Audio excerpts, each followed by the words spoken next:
गंगा साई जी का भाषण के बाद में अगर मीन भगवान मत से भगवान की जय लगा दूंगा तो दिक्कत। और बूंदी में जय जोहर, इस पे भी कंट्रोवर्सी।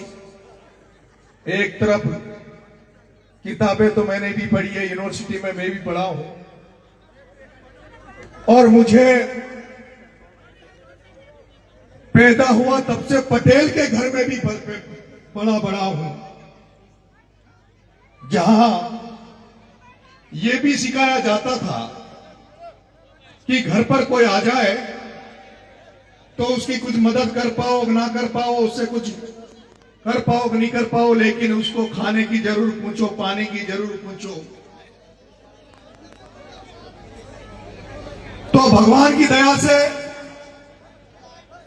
थोड़ा बहुत किताबी ज्ञान भी है।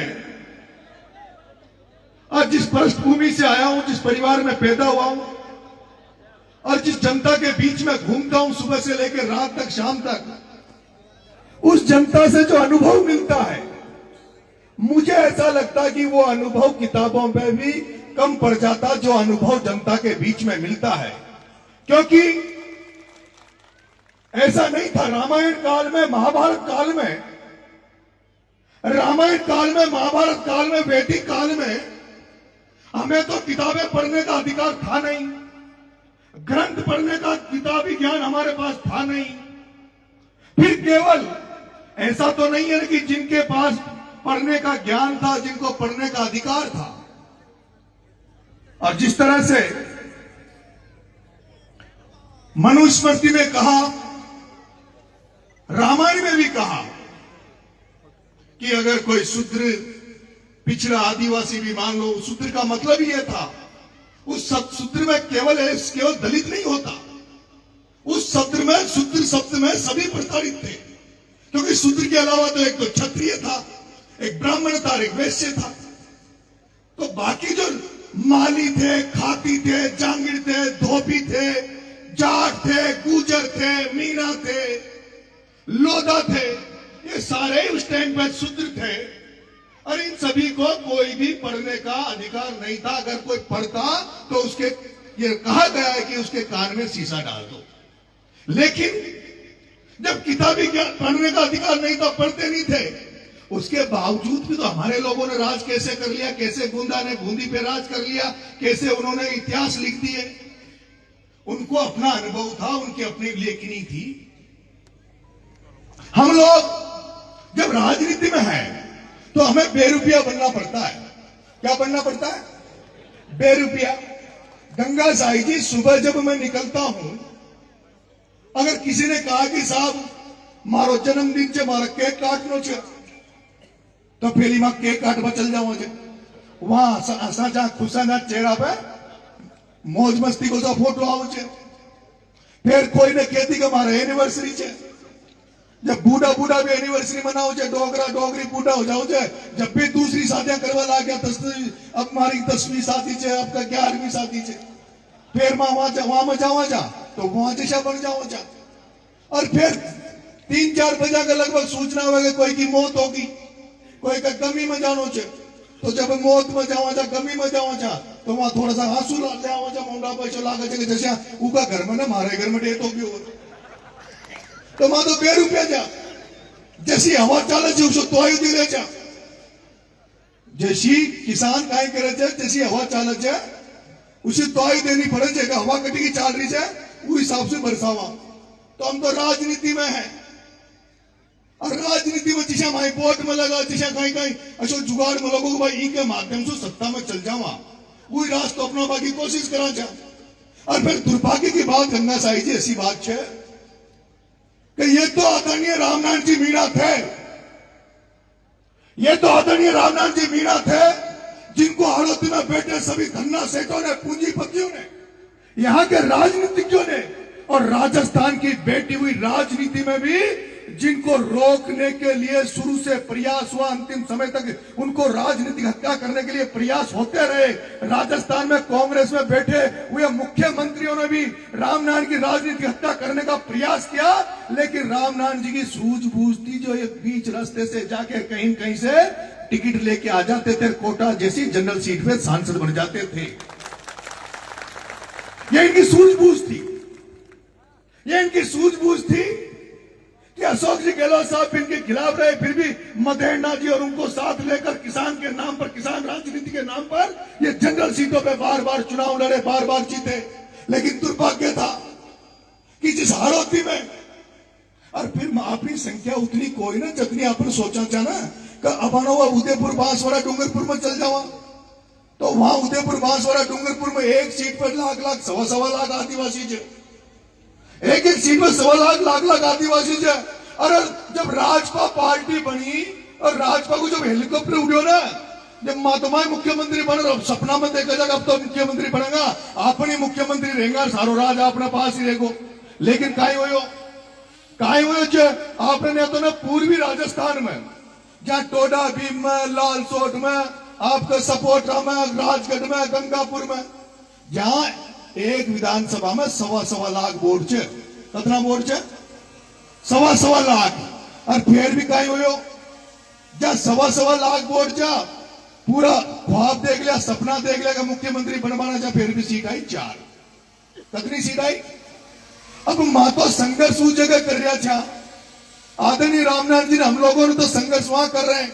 अबारो मु अंत में चुनाव लड़वा गयो साहब, ये वोट कितना जा मीनान का? 35,000। कितना? अंत में जा 35,000। छबड़ा में चुनाव लड़वा गयो तो 32,000। अब 3.25 लाख मीनाओं के वोटों में अगर 35,000 32,000 वोट हो, और उनमें भी वोट दे बापरे ने कम जाने देना डरपच है, ना तो डरपच है खाई बूथ कैप्चिंग में पकड़ा गया, फर्जी वोट देता हुआ पकड़ा गया तो कोई छुड़ा वालों को है, क्योंकि राज ही दूसरा बचे। तो वहां में भी 35,000 में भी 85% तो वोटिंग हो जाए, और वहां में भी 5-7 हजार तो शहर रहते हैं। गल्ला ने अभी चांदना के पाचे डोल रहा, कोई धारीवाल के पाचे डोले थे, कोई वहां के लिए पार्टी पाचे है, वहां की माई बाप, वहां के लिए समाज पाचे है। वो नील लगा घनाश्याम डोलता थे क्या? मैंने नहीं, जहां के लिए समाज तो पाचक है, और वहां के लिए कांग्रेस और बीजेपी माई बाप है, वहां की माई बाप भी कांग्रेस बीजेपी है। तो माँ तो गंगा साई जी माँ की दुकान किसा चला रहे, जहां माँ तो भाया मारो मन जाने थे, माँ को मन जाने थे, किसा जुगाड़ तुगाड़ करे जा। माँ तो कभी पायलट साहब की तारीफ करनी पड़े, कुंजल साहब की तारीफ करनी पड़े, थोड़ा सा गुजर समाज माई मदद कर देगो, धाकर समाज को लाल लेबा की कोशिश कर रहे हैं, थोड़ा सा धाकर समाज मदद कर देगो, प्रभुलाल जी सैनी कोई मारी समाज मदद कर देगो, सातु जात मदद करेगी, जबड़ी पार पड़ेगी। भाई सातु जात पार पड़ेगी। अब तू कह रहे जो मारा भाई मुंह बुराई कर दूंगा, पर ये मंच का मौसम मत कर, नहीं मारी सारी दुकान नहीं बंद हो जाओगी। मुंह तो देवड़ी उनियारा में चुनाव लड़ियो, छबड़ा में भी चुनाव लड़ियो, अंता में भी चुनाव लड़ियो। और मुझे जब चुनाव लड़वा गयो तो गांव में जब वोट मांगवा जाओ ना गंगा साई जी, तो थाने भी देखी होगी, जाता ही तो भाई साहब यो मीनान को मोल लो, चाहिए मीन भगवान का मंदिर पर ढोक देनी पड़ेगी। मना चालो भाई, फिर थोड़ा सा आगे गया तो ठीक है भाई, गुजर समाज को गांव ऊंचे मंदिर, देवनारायण भगवान को मंदिर, देवनारायण भगवान पर चलो तो वहां भी चल। मैंने इतना मंदिर ढोक लिया जितना आदमी ढोकते तो पूछे ज्यादा बोला जाता। और न जाऊं जट्टी मोहल्ला में न जाऊं, फिर भोमिया जी, ऊत महाराज, बेरू जी महाराज चुनाव में सारा ही आ जाओ, और सारी जगह धोखा देनी पड़े। लेकिन हमारा दुर्भाग्य है कि गंगा साई जी हमारी इतनी बड़ी तादाद होने के बाद भी, इतनी बड़ी हमारी संख्या होने के बाद भी, हम किसान कम्युनिटी को लड़ा कर इस हालत में वो लोग राज कर रहे हैं जिनके 5-5 वोट नहीं है, 5-5 वोट, वो हम पर राज कर रहे हैं, वो हम पर राज कर रहे हैं। अभी गंगा साई जी ने मेरे से कहा कि आपने जूते नहीं पहन रखे, आपने जूते नहीं पहन रखे, क्या विधानसभा में जाने के बाद जूते पहनोगे? मैं कह रहा हूं नरेश मीणा ने जूते, ये चप्पल केवल एमएलए बनने के लिए नहीं त्याग रखे। नरेश मीणा ने जूते चप्पल ये नरेश मीणा ने सांसद बनने के लिए नहीं त्याग रखे। नरेश मीणा ने दिन हालत के मीणाओं को सत्ता में भागीदारी दिलाने के लिए, इन पूंजीपतियों को, इन चोरों को यहां से निकालने के लिए नरेश मीणा ने यह त्याग रखा है। और मेरे भाइयों, मेरे प्यारे भाइयों, मेरे मीणा समाज के लोगों, आज मैं कहीं भी मंचों में जाता हूं, कई बार मंचों में बात होती है कि धार्मिक कार्यक्रम में धार्मिक बात करो, सामाजिक कार्यक्रम में सामाजिक बात करो, सामाजिक मंच पर राजनीतिक बात मत करो।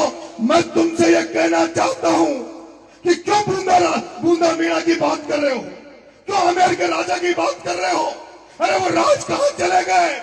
और तुम अगर दोबारा से उन राज को लाना चाहते हो तो तुम्हारे पास क्या हथियार ये तो बताओ, तुम करोगे क्या ये तो बताओ। मेरे भाइयों, 2020 के पहले इसी हाड़ौती में 2020 के पहले गंगा साई जी हम फोन करते थे, सवाई माधोपुर करौली दोस्ती के लोग, हमारी हाड़ौती में तो अच्छी बड़ी बड़ी नौकरियां नहीं है। सवाई माधोपुर करौली दौसा के जो कोई थानादार बन के आ गया, तहसीलदार बन के आ गया, कोई एसडीएम बन के आ गया, हम फोन करते थे। मेरे अट्टू का एसडीएम था एक मीणा एसडीएम था, और मेरे मीणा हॉस्टल का लड़का, मैंने कहा है दिनेश मीणा, तू तो मेरा जूनियर है, मेरे हॉस्टल का लड़का है, कम से कम तू तो मेरे साथ अन्याय मत करे, समाज के साथ अन्याय मत करे। अगर वो दिनेश मीणा एसडीएम, अगर वो प्रमोद जैन भाई का गुलाम नहीं बनता, वो पानाचंद का गुलाम नहीं बनता, तो दिनेश झारखंड की हत्या 12 में नहीं होती, क्योंकि दिनेश झारखंड की जमीन को नाम वो एसडीएम करके आया। लेकिन उसका कारण है, मैं दिनेश को गलत नहीं मानता, उस एसडीएम को गलत नहीं मानता। यहाँ जो थानेदार लग रहे हैं, यहाँ जो पुलिस में नौकरियां कर रहे हैं, तहसीलों में नौकरियां कर रहे हैं, ये जो मास्टर अधिकारी कर्मचारी जिन्होंने ये कार्यक्रम किया है, हर कर्मचारी हर जो मीणा समाज में पैदा हुआ है, मीणी की पेट से पैदा हुआ है, वो हर व्यक्ति ये चाहता है मैं मेरा समाज का भला करूं, मैं मेरे समाज के लिए काम करूं। लेकिन मुझे रोना आता है, दुख होता है जब मैं हाड़ौती को देखता हूं, तो जब थानेदार को फोन करता हूं, थानेदार इस मीणा समाज की मदद कर, तो थानेदार कहता है भाई साहब मैं मदद तो कर जाऊंगा, पर पिरला को भाया को धारीवाल को तोल पड़ता है, मैं बाढ़ मेरे पेक्सल में भेज देगा, वो मदद करना चाहूं छू। वो कहते हैं अधिकारी कर्मचारी, वो तहसीलदार कहता है अरे हमारे यहाँ तो मास्टर और सिपाही की छोटी छोटी नौकरियां हैं, और वो छोटी छोटी नौकरियों को जब किसी मास्टर को बाड़मेर जैसलमेर भेज दिया जाता है, किसी पटवारी को बाड़मेर जैसलमेर भेज दिया जाता है, तो उसके पूरे घर वाले बेचारे जिनकी रोजी रोटी उस एक पेट से चलती है, वो उन नेताओं के दरवाजे में गिड़गिड़ाते हैं, रोते हैं कि साहब मगाओ घरवाला को पाँचों ले आओ। और फिर रामनारायण जी की और फिर हमारे ये नेताओं की दम नहीं है। क्यों नहीं है दम? क्योंकि हमने इनको इतना कमजोर कर दिया, हमने नरेश मीणा को 3 बार हरा दिया जो हमारे लिए लड़ता। इसलिए मैं ये कह रहा हूं, मैं 4 धन्ना सेठों को, उन 4 पूंजीपतियों को, उनको राजनीति में रोकने के लिए मैं कह रहा हूं, जिस दिन ओम बिरला, प्रताप सिंह सिंघवी, धारीवाल और प्रमोद जैन भाया, इन चारों को विधानसभा लोकसभा में जाने से रोक दूंगा, उस दिन तुम्हारा बेटा चप्पल पहनेगा, उस दिन तुम्हारा बेटा अपने पैरों में चप्पल पहनेगा। और उसके लिए जैसे मैंने कहा मैं आपको एक ही चारा बताता हूं मेरे भाइयों, अगर आज की दुनिया में अगर तुम्हें आगे बढ़ना है, कितनी तुम नौकरियां लग लो, कितने धंधे पानी कर लो, लेकिन जब तक तुम्हारी सत्ता में भागीदारी नहीं है, जब तक तुम्हारी राजनीतिक चेतना नहीं आएगी, सत्ता में भागीदारी नहीं होगी, तुम्हारा भला होने वाला नहीं है। अगर सत्ता में भागीदारी नहीं है तो तुम्हारे कर्मचारियों को डर डर के नौकरी करनी पड़ेगी। तुम्हारी सत्ता में भागीदारी नहीं है तो तुम्हारे जो धंधा पानी, जो बिजनेस डालना चाहेंगे, वो अगर कोई क्रेशर डालेगा तो क्रेशर को प्रमोद जैन भाया ओम बिरला एक फोन पे बंद करा देंगे। प्रमोद जैन भाया ओम बिरला क्रेशर को एक फोन पे बंद करा देंगे। तुमने अगर कोई पीडब्ल्यूडी की सड़क बनाने का प्रयास किया, कोई तुमने रोड बनाने का प्रयास किया, कोई मीणा का बेटा अगर रोड बनाने निकलेगा तो या मंत्री फोन करेंगे कि इसका बिल पास नहीं होना चाहिए, या उसका बिल पास नहीं करेंगे, उसको सारा पैसा जो लगाया है उसको बर्बाद होकर आना पड़ेगा। इसलिए सत्ता जरूरी है। और सत्ता क्यों जरूरी है? जब वसुंधरा राजे सिंधिया गवर्नर की महारानी को भी सत्ता चाहिए, जब दिया कुमारी जो राजस्थान की सबसे बड़ी घराने, जयपुर घराने की दिया कुमारी को भी सत्ता के लिए फतेहलाल के नीचे बैठना पड़ता हो, तो तुम सत्ता के पीछे क्यों नहीं भाग रहे? जब तक सत्ता तुम्हारे हाथ में नहीं होगी, जब तक कुछ भी बदलाव होने वाला नहीं है, जब तक कोई परिवर्तन नहीं आने वाला है। बात कर रहे हो हॉस्टल की, हॉस्टल समाज, यहाँ मेरे दुर्भाग्य की बात है, इतने सारे एमएलए मंत्री बन गए, मुझे दुख होता। मैं कहता हूँ कि आज जयपुर में मीणा हॉस्टल बना, उस मीणा हॉस्टल भी मीणा ने चंदा उगा के बनाया। जहां जहां हॉस्टल बन रहे, धर्मशालाएं बन रही है, वहां समाज चंदा उगाकर उन हॉस्टलों को बना रहा है। अरे मैं पूछना चाहता हूँ, मांडा योजना किस लिए है और जनजातिवाद किस लिए है? अगर तुम में ताकत होती, मीणा हो, एसटी एससी के एमएलए एमपी में ताकत होती, तो जनजाति मांडा योजना से हर संभाग में हॉस्टल खुल सकता था, हर तहसील हेडक्वार्टर में हॉस्टल धर्मशाला कुछ तो सकती थी, लेकिन दम नहीं है ना। दम क्यों नहीं है? दम इसलिए नहीं है क्योंकि मैं देखता हूं बीजेपी में तो बीजेपी तो हमें काटती नहीं है। और मैं तो पहला आदमी हूं गंगा साई जिसने कहा 8 महीने जेल में रहने के बाद, 8 महीने जेल में रहने के बाद, 32 मुकदमे खाने के बाद, जिसके आगे बीजेपी थाली लेकर बैठी है, थाली लेकर। और बीजेपी कहती है, भजन लाल जी कहते हैं, पूरी बीजेपी कहती है, नरेश मीणा आजा, हम तुझे किरोड़ी लाल जी की जगह देना चाहते हैं। उनका 2 स्वार्थ सिद्ध हो रहे हैं, एक तो किरोड़ी लाल को निपटा देंगे नरेश मीणा को बुलाकर, और दूसरा जब नरेश मीणा आ जाएगा तो नरेश मीणा को भी हार्दिक पटेल की तरह बंद कर देंगे, इसकी भी दुकान बंद कर देंगे। ये पहला नरेश मीणा है जिसने अंता में बीजेपी का टिकट ठुकराया, जिसने पहले बार कहा कि मरते दम तक बीजेपी में नहीं जाऊंगा, मरते दम तक भारतीय जनता पार्टी में नहीं जाऊंगा। और यार जब मैं ये बोलता हूं कि भारतीय जनता पार्टी में नहीं जाऊंगा, उसके पीछे गंगा साई जी एक ही तर्क है, क्योंकि उस भारतीय जनता पार्टी को मैं अच्छी तरह जानता हूं, जो भारतीय जनता पार्टी सोते समय जागते समय इस दलित भाइयों को, आदिवासी भाइयों को कुचलना चाहती है, बर्बाद करना चाहती है। उस सोच को मैं जानता हूं, इसलिए बीजेपी में नहीं जाना चाहता। लेकिन राजनीति में हूं तो कांग्रेस को देख रहा हूं, कांग्रेस को देख रहा हूं, उस कांग्रेस को, इस कांग्रेस में कोटा जैसी जनरल सीट पर एक सांसद रामनारायण मीणा के होने के बावजूद भी, 5-7 बार जनरल सीटों पर एमएलए होने के बावजूद भी, एक बार भी रामनारायण जी को वो ओहदा राजनीति में नहीं दिया कांग्रेस में जो रामनारायण जी को मिलना चाहिए था। जो शांति धारीवाल को मंत्री बन सकता है, प्रमोद जैन भाया मंत्री बन सकता है, जिनके 5 वोट नहीं उन जैनों के, जिन्होंने 5 वोट कांग्रेस को नहीं देते। धारीवाल की जाति कितना कांग्रेस को वोट देती है, प्रमोद जैन भाया की जाति कितना कांग्रेस को वोट देती है, लेकिन धारीवाल गृह मंत्री बने, प्रमोद जैन भाया खान मंत्री बने, और जनरल सीट पर, सामान्य सीटों पर चुनाव लड़ने वाला रामनारायण मीणा को झुंझुना मिले तो वो कांग्रेस किस काम की मेरे भाइयों, वो कांग्रेस किस काम की। अरे दुख होता है मेरे मीणा भाइयों, दुख होता है जिस कांग्रेस, जो मरी हुई कांग्रेस है, जो मरी हुई कांग्रेस है, अगर वो जिंदा है तो एसटी एससी माइनॉरिटी के वोटों पे, वो हमारे वोटों से जिंदा है, वो सांसें ले रही है तो हमारे वोटों से ले रही है। लेकिन समझने की बात यह है कि पिछली बार अशोक गहलोत की सरकार में 6 एमएलए था, कितना 6, मेरे मीणा भाइयों, एक जाति के 6 एमएलए थे। तुम्हें नाम बता रहा हूं, प्रमोद जैन भाया जाति से बढ़िया था, जाति से बढ़िया था, कितना बढ़िया समाज कांग्रेस को वोट देता, ये तुम देख लेना। वो प्रमोद जैन भाया जो जाति से बढ़िया था। फिर आ जाओ कोटा में शांति धारीवाल, वो जाति से बढ़िया था, वो शांति धारीवाल जाति से बढ़िया था। अरे फिर चले जाओ संयम लोढ़ा, वो संयम लोढ़ा जाति से बढ़िया था। उधर चले जाओ तो सुभाष गर्ग वो जाति से बढ़िया था। वो रोहित बोरा जो जाति से बढ़िया था, वो सुरेश मोदी जो जाति से बढ़िया था। अरे मेरे मीणा भाइयों, वोट तो 95% कांग्रेस को हम दें, लाखों की संख्या में दें, और जो बढ़िया समाज, जैन समाज कितना वोट कांग्रेस को देता है, उसके बावजूद भी टोटल कुल मिला के 6 एमएलए थे, 6 और 6 का 6 मंत्री थे, 6 के 6 कांग्रेस में मंत्री थे। और हमारे 33 मीणा एमएलए, 33 मीणा एमएलए में तो 3-4 मंत्री, और वो 6 बाणिया एमएलए जाते 6 का 6 मंत्री बनाए अशोक गहलोत। मेरे को दुख होता है इस बात का, मुझे दुख होता है। मैं चाहता था छपरा से चुनाव लड़ लिया, छपरा चुनाव लड़ा तो मैं जब जाता था नेताओं के पास, वो कहते थे कि नरेश छपरा टिकट दे देंगे, छपरा में तैयारी कर। मैं कहता था नहीं, मुझे तो देवली उनियारा में भी चाहिए, मुझे तो अंता में भी चाहिए, मुझे तो लालसोट में होगा तो वहां भी चाहिए, मुझे दौसा में होगा तो वहां भी चाहिए, मुझे राजगढ़ में होगा तो वहां भी चाहिए।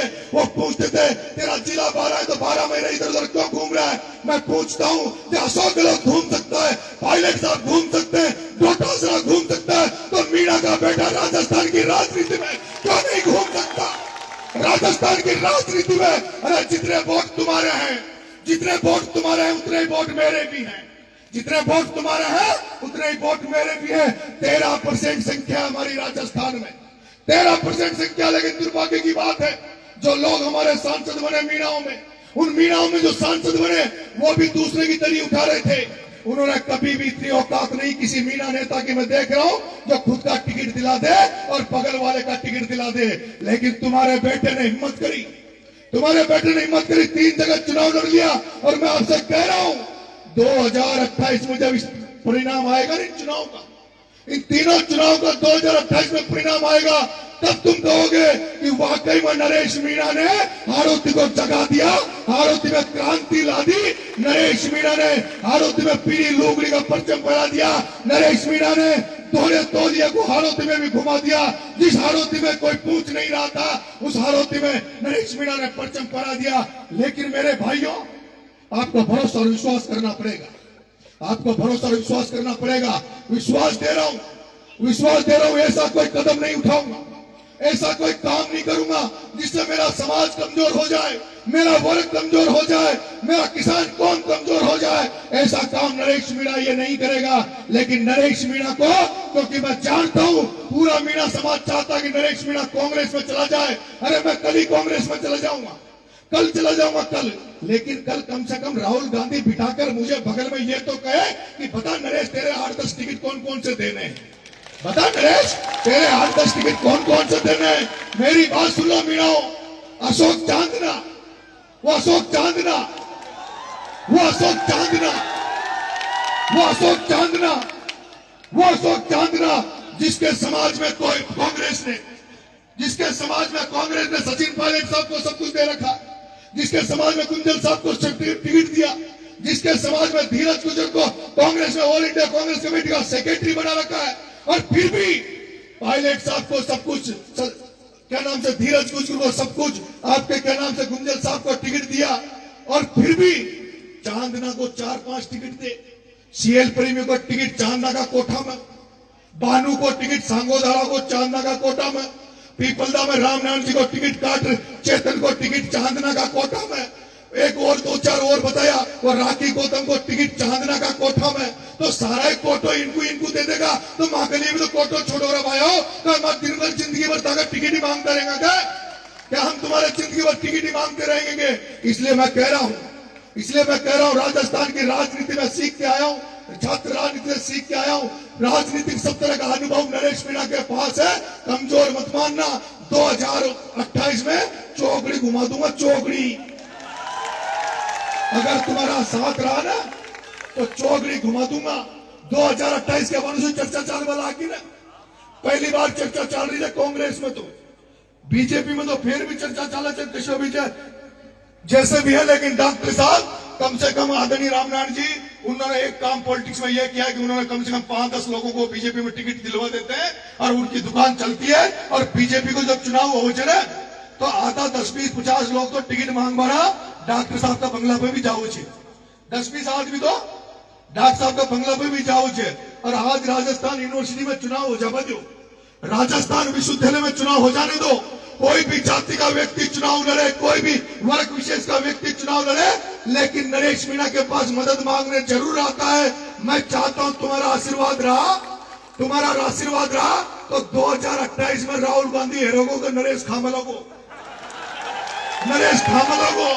ये न्याजो मुख्यमंत्री का सपना देख रहे थे ना, भाई ये जो नया मुख्यमंत्री का ख्वाब देख रहे थे, सपना देख रहे थे कि मैं मुख्यमंत्री बन जाऊंगा, अरे मुख्यमंत्री तो ये आदिवासी चाहोगा जो बनोगे, ये आदिवासी समाज, ये मीणा समाज चाहेगा तब मुख्यमंत्री बनेगा।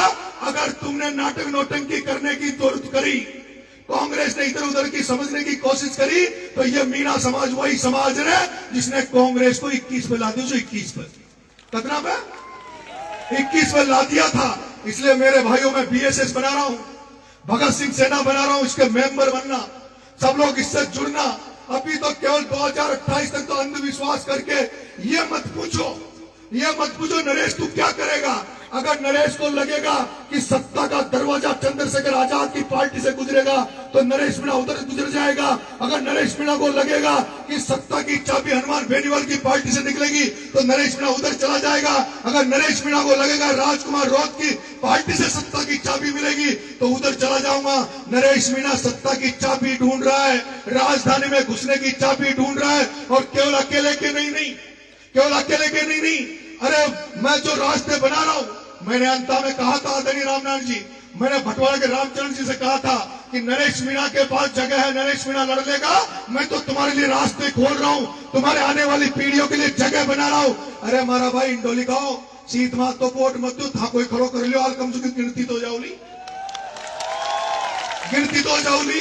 सीत मात को वोट दे रहे थे। और फिर जिसको तुमने मारी बल्ली मारे अड़ी में आओ माँ की बल्ली माँ को ही में आओ 3 बार तुमने उसको एनर्जी दे दी 3 बार उसको सत्ता दे दी उस व्यक्ति को सत्ता दे दी जिसने जेपी एक्शन जेपी के साथ थप्पड़ कांड किया जिसने एक्शन जेपी मीणा के ऊपर थप्पड़ उठाई उसके बावजूद भी तुम उसको भूल गए। अरे नरेश मीणा ने तो तुम्हारे बगल में समरावतों में खींची थी लेकिन उसका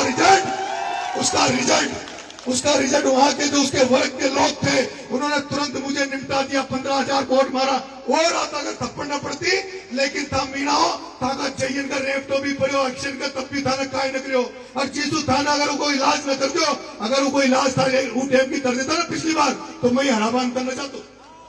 अगर था वो एक्शन जब जेपी मीणा के साथ उसने जब कांड किया उसका इलाज तुम यहाँ कर देते तो वह मुझे हराने नहीं जाता वो म्याऊं म्याऊं करता लेकिन तुमने गलती कर दी और जिसका परिणाम यह हुआ कि वो मुझे हराने गया। मैं कल परसों उसका एक इंटरव्यू पढ़ रहा था कह रहा था मैं तो कांग्रेस ने जिम्मेदारी दीजिए मन तो ईमानदारी से कांग्रेस को काम करे छू। अरे मारा बाप तोसू बड़ो तो धारीवाल छो तोसू बड़ो शांति धारीवाल छो तोसू बड़ा रामनाथ जी मीणा बैठा छे तोसू बड़ो प्रहलाद गुंजर बैठो छे तारी दुकान में सामान काई छे तारी दुकान तो यहाँ सु चाल रही छे गुंजल साहब की धारीवाल और की यहाँ की दुकान तोसू बड़ी छे लेकिन मारा भाइयों परमोचन भाइयों क्यों निकाय पांव पकड़ बनायो ई चोलडा के को नहीं नायो परमोचन भाइयों चारू में डोलियो परमोचन भाइयों चारू में डोलियो कि जो नरेश मीणा ने जो किसान एकता करी है नरेश मीणा ने जो किसानों में सामंजस्य बिठा रहा है आपने सुना होगा पहली बार ऐसा हुआ है कि एक मीणा के बेटे को धाकर समाज ने भरपूर आशीर्वाद दिया था धाकर समाज ने मुझे प्यार दिया था। मैं उस तरह की राजनीति कर रहा हूँ गंगा साई जी जहां मुझे 22,000 मीणाओं के अलावा मुझे 27-28,000 वोट दूसरी समाजों ने दिए दूसरी जातियों ने दिए। वो तो दुर्भाग्य था कि जिससे हमने सामंजस्य बनाया ये इंडोली वाला अगर वहां नहीं जाता तो भाया तो घर से नहीं निकल रहा था उसकी तो हिम्मत नहीं हो रही थी। लेकिन क्या करें मन का ईशु अगर आपने सामने हो जाओ तो फालतू में गांधो पड़ जाओ नटा जो 2008 में गांधो मटियो वो तो बड़ी मुश्किल से तो माने गांधो मेट रही तो नहीं एक जगह बटानी भाई माने तो कोशिश करी गुजर मीणा एक हो जावा पायलट साहब कला रेर गुंजल साहब कला रेर ये बात के लिए तो कला रहे चुमू कि भाई गुजर मीणा एक जगह हो जावा सामंजस्य से बनियो रे पर ये चोल टोकाई जाने गुजर मीणा की काई ताकत है ये तो बाणिया के पाछे घुस गयो बाणिया कला रहे क्यों कभी बिरला कला रहे कभी भाया कला रहे। लेकिन मेरे भाइयों आपको जागने की जरूरत है और राजनीतिक चेतना लाने की जरूरत है। अगर आपने हारोती में राजनीतिक चेतना आपके आ गई तो मैं आपको विश्वास दिलाता हूं गारंटी दे रहा हूं कि 2028 में जो आपकी कतनो बड़ो दुर्भाग्य से एक मीणो गलती से एमएलए बन गयो अंता में काई एक मीणो एमएलए बन गयो अंता में पूरे हिंदुस्तान में पहला उदाहरण है कि सत्ताधारी पार्टी का एमएलए जेल में पड़ा है। सत्ताधारी पार्टी का एमएलए कंवरलाल मीणा झालावाड़ की जेल में पड़ा है। अरे झालावाड़ की जेल में कंवरलाल को प्रमोचन भाया की औकात नहीं थी भेजने की उस ओम बिरला ने भेजा लोकसभा स्पीकर ओम बिरला ने भेजा क्योंकि उसको उसका भाई एमएलए बनाना था प्रमोचन भाया उसको उसका भाई एमएलए बनाना था। तो जब प्रमोचन भाया ओम बिरला शांति धारीवाल सिंह भी एक हो सके जब ये पार्टी को नगाटे पार्टी को न देखे तो आपने कहीं ठीक हो जाए पार्टी अगर भारत मान सम्मान रखे तो पार्टी को मान सम्मान दो और पार्टी अगर मान सम्मान न दे तो जूती रखानो आपनो आदमी मजबूत करो। भाई तो दुर्भाग्य की बात है समाज को कार्यक्रम है वो 2 जिला अध्यक्ष कांग्रेस बीजेपी का वही ना आया कांग्रेस को जिला अध्यक्ष बीजेपी को जिला अध्यक्ष धोनी ना आया। और मैं गारंटी दे रही हूँ राजनीति में ना महावीर जी मीणा रामेश्वर जी मीणा वो राजनीति में है कांग्रेस बीजेपी के जिला अध्यक्ष है। फिर 2 दिन बाद में अगर थाई वोटन की जरूरत पड़ गई टिकट तो ले आओगा पर वोटन के लिए तो नाक तो यहाँ के आकर रखेगा ना। फिर ये पूछेगा जनारा समाज को कार्यक्रम जो जनारा खाचार भाई भाई जनारा खा मर गया था। समाज से बड़ा कुछ नहीं है जो जात का नहीं वो बात का नहीं जो कास्ट का नहीं वो राष्ट्र का नहीं और जो मीणा समाज का नहीं वो अपने बाप का नहीं। सबसे पहले समाज है, सबसे पहले समाज है, उसके बाद सारी चीजें हैं। हम सर्व समाज का मान सम्मान करते हैं और मेरा तो भगवान से मन है क्योंकि रामनारायण जी हाड़ौती की राजनीति में जिंदा रहे और जहां तक मुझे हाड़ौती की राजनीति के बारे में पता है, मुझे पता है कि आदरणीय रामनारायण जी की, क्योंकि एक किसान घर में पैदा हुए थे और इसलिए से इनको जाट राजनीति जो थी राजस्थान की वो इनके साथ खड़े रहते थे, वो मदद करते थे। जहां तक मुझे पता है किसान राजनीति के नाम पर ही हम लोग इस सामंजस्य बनाकर इस हाड़ौती को अपनी मुट्ठी में ले सकते हैं। धाकर समाज भी तैयार हो गया, वो भी समझ गया कि यार 4 बाणियां पूरी हाड़ौती पर राज कर रहे थे। गुजर समाज भी समझ रहे थे। अब वह कोटा बूंदी का गुजर गुंजल साहब चुनाव हारे जी बात को थोड़ी भूले थे, भूल गया क्या? ना तो गुजर समाज भूले कुंजल साहब की हार को और ना सचिन पायलट को मान बारा जान बारा सब भूलिया। यही धारीवाल चुने थे सारा एमएलए को ले घर में बैठ गए और मुख्यमंत्री ने बनवा दिया गुजर को बैठो। इन सारी बातों को याद रखो, सामंजस्य बना के चलो, सर्व समावेशी बनो, सब लोगों के साथ लेके चलो और धीरे धीरे क्रांति आती है। आदरणीय गंगा साई जी, हम सब चाहते हैं आपके जो शब्द है वो हम अच्छी तरह जानते हैं, पर क्रांति धीरे धीरे आओ जाए। माँ कदर रोज ने भाया बुधवार मंगलवार के घर में व्रत रखाने से लुगाया और यहाँ सुखे दे रहा है व्रत मत रखानो तो बात टीचर को भगवान को न मान रही हो। मां समझाना जाए पर समय आओ, धीरे धीरे बदलाव आओ, पीढ़ी लुगड़ी आबा लागी, दोनों अंगोचो आबा लाग दो, समय लगेगा, सब आओगी, सब चीजें होगी। आप सबको बहुत बहुत धन्यवाद। राम राम साहब, मेरा आपसे निवेदन है, मैं आदरणीय रामनारायण जी यहाँ बैठे हैं, आदरणीय रामनारायण जी यहाँ बैठे हैं, मैं हमेशा जहां मिलते हैं मैं इनके पैर छूता हूँ, आशीर्वाद लेता हूँ।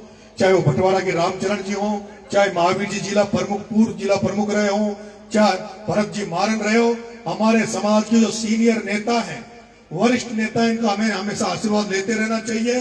और ये काहे का भी भूखा कोई ना, हमारी बात सुन लो, रामनारायण जी महावीर जी ये जो पुराना आदमी है यहाँ को तो सम्मान चाहिए।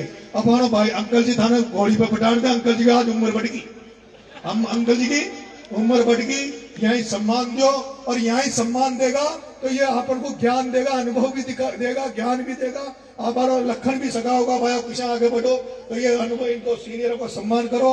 मैं जो यहाँ पे जो हमारे कर्मचारी भाई है, मैंने पूरे राजस्थान में घूमता हूँ लेकिन ऐसी कर्मचारी यूनियन, ऐसी कर्मचारी संगठन मैंने कहीं नहीं देखा जो नैनवा में देखा है। आपने जिस तरह का कार्यक्रम ये किया, शोभा वाला कार्यक्रम, इसके लिए आप तारीफ के काबिल हो। हम आपको बहुत बहुत धन्यवाद देते हैं। आसाराम जी आपको भी बहुत बहुत धन्यवाद। मंच में विराजमान मनोज जी भाई साहब, चेतराम जी, आसाराम जी, हीरा बहन जी, आप तमाम लोगों को बहुत बहुत धन्यवाद। विष्णु जी भाई साहब आपको भी बहुत बहुत धन्यवाद। राम राम साहब, जय हिंद जय भारत। सभी लोग रोटी ले, जो घर ने न बनाई कोई ने भी आज सभी